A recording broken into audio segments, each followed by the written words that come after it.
ఈ తెలుగు నేలను క్రైస్తవ మత ప్రచారాన్ని 99% ప్రభావితం చేసే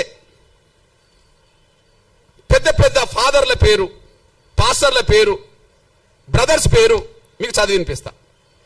ఇందులో ఒక్క దళితుడి పేరు చెప్తే నేను 100 ఏళ్ల క్రితం 4 పేరు చెప్పాను. 100 ఏళ్ల తర్వాత 10 మంది పేరు చెప్తా. ఒక్కసారి ఆ 10 మంది పేర్లు వినండి. బ్రదర్ అనిల్ కుమార్, వైఎస్ రాజశేఖర్ గారు అల్లుడు. బ్రదర్ అనిల్ కుమార్, వైఎస్ రాజశేఖర్ గారు అల్లుడు. చాలా గొప్ప ప్రచారకుడు, బ్రాహ్మణ్. ఓకే, ఆయన పెద్ద ప్రచారకుడు అని చెప్పి మా బ్యాచ్, ఆయన గొప్పోడు, గొప్ప ప్రచారకుడు అని చెప్పి వీళ్ళు వెళ్తారు. అక్కడ దాకా ఎదగరు వీళ్ళు, కానీ ఎక్కడికి వెళ్తారు? ప్రచారకుడు ఎవరు? అనిల్. ఇప్పుడు మీరు చూడండి, ఒకే చోట ఉండి 100ల చోట్ల వీడియో, అది కెమెరాలు పెడతారు. ఏంటిది అది? డిజిటల్ సంబంధించిన పెట్టి లక్షల మందిని ప్రభావితం చేసే బ్రదర్ సతీష్ కుమార్, లక్షల మందిని ప్రభావితం చేసే బ్రదర్ సతీష్ కుమార్ ఓసీ కాపు. ఓకే, ఓసీ కాపు.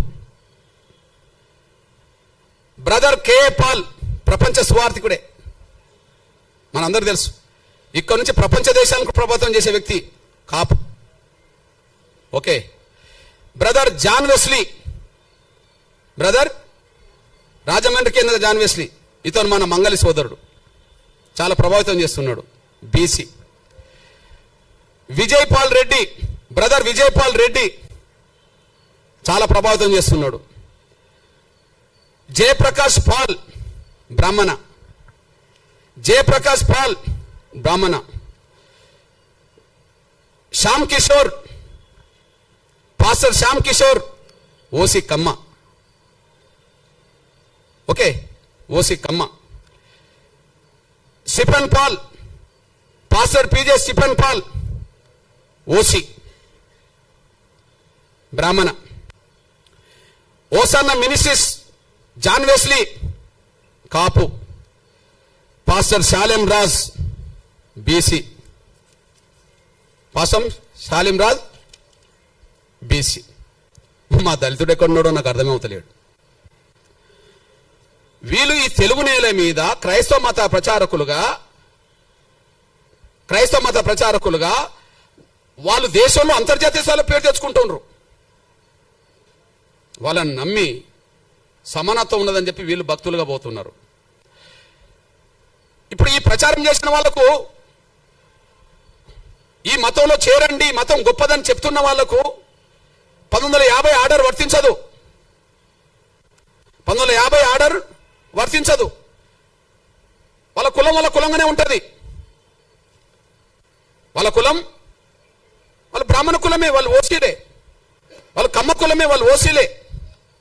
మా మంగళ సోదరుడు బీసీనే, కాపులు ఓసీనే అక్కడ కదా, కమ్మ వాళ్ళు ఓసీనే.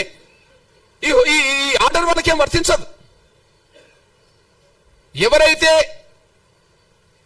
క్రైస్తవ మతం చాలా గొప్పదని ప్రచారం చేసి దూసుకెళ్తున్నారో, పేరు తెచ్చుకుంటున్నారో, ప్రతి ఆదివారం, శనివారం, శుక్రవారం ప్రతిరోజు ప్రార్థన పేరుతో దశమ భాగం తీసుకుంటున్నారో,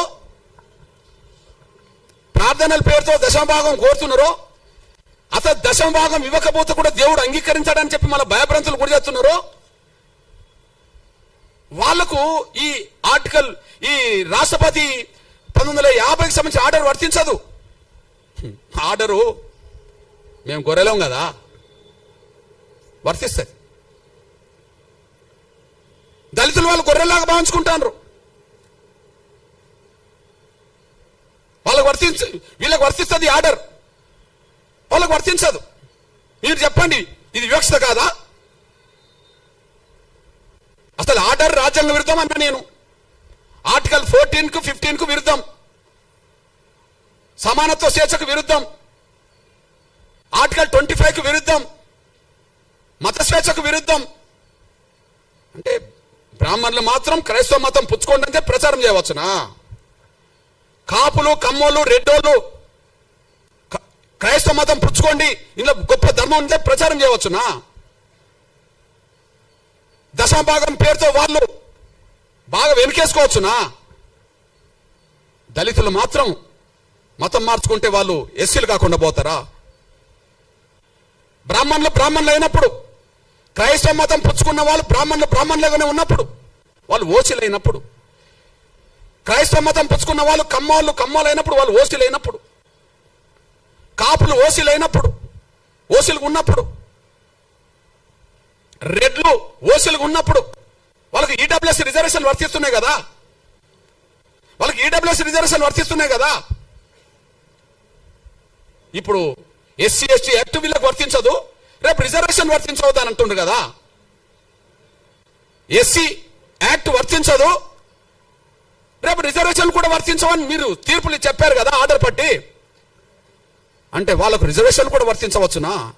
వాళ్ళ కులహోదాగానే ఉండాలనా? వాళ్ళ కులహోదాను ఉండాలి. వాళ్ళ బ్రాహ్మణులు ఓసీ హోదా ఉండాలి. వాళ్ళు క్రైస్తవ మతం పుచ్చుకున్నా ప్రచారం చేసినా వాళ్ళ ఓసీ హోదా పోతలేదు, వాళ్ళ బ్రాహ్మణ కులం హోదా పోతలేదు, కమ్మాల హోదా పోతలేదు, రెడ్ల హోదా పోతలేదు, కాపుల హోదా పోతలేదు. చివరికి మా బీసీలు కొంతమంది ప్రచారకులు మత ప్రచారకులు అవుతే వాళ్ళ హోదా బీసీలుగానే మంగళగానే ఉంటుంది. ఇక్కడ దళితులు మాత్రం మా మీద వివక్ష ఉన్నది నిజమే కదా, పోనీ మతం మార్చుకుంటా అంటే పోతా అని చెప్పి నమ్మిపోతే ఎస్సీ హోదా రద్దు చేస్తారా? ఇది వివక్ష కూడిన ఆర్డర్ కాదా? ఇది రాజ్యాంగ విరుద్ధం కాదా? ఇది వివక్షతో కూడిన ఆర్డర్ కాదా? ఇది రాజ్యాంగ విరుద్ధం కాదా? మా మీద రుద్దుతారా? మేమేం తినాలి, మేము ఏ విశ్వాసం కలిగి ఉండాలని మా మీద రుద్దుతారా? మేమేం తినాలి, ఏ బట్టలు కట్టుకోవాలి, ఏ విశ్వాసం కలిగి ఉండాలని రుద్దుతారా? ఆ రుద్దడం అనేది రాజ్యాంగ విరుద్ధం కాదా?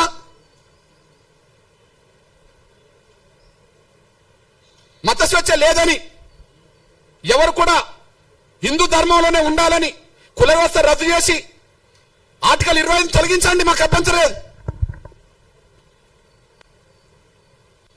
మత స్వేచ్ఛ వద్దు, అందరూ హిందువులుగానే ఉందాం, అందరూ సనాతన ధర్మం విశ్వసిద్దాం, అందరూ హిందువులుగానే ఉందాం, సనాతన ధర్మాన్ని విశ్వసిద్దాం.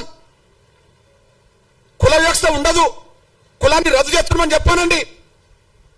దాని ద్వారా మెజార్టీ ప్రజలు ఆర్టికల్ 25 ఉన్నా లేకపోయినా దాన్ని పట్టించుకోరు. మనకి ఇక్కడ అందరికీ స్వేచ్ఛ ఉంటే, అందరికీ గౌరవం ఉంటే,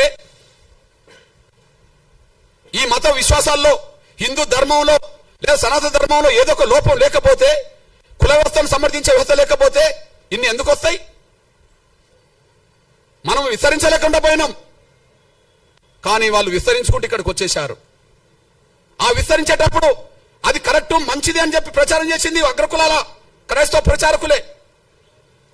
వివక్ష గురైన వాడు పోతే మాత్రం వాని హక్కు రద్దు చేస్తారు. ఇది న్యాయం కాదు, ధర్మం కాదు.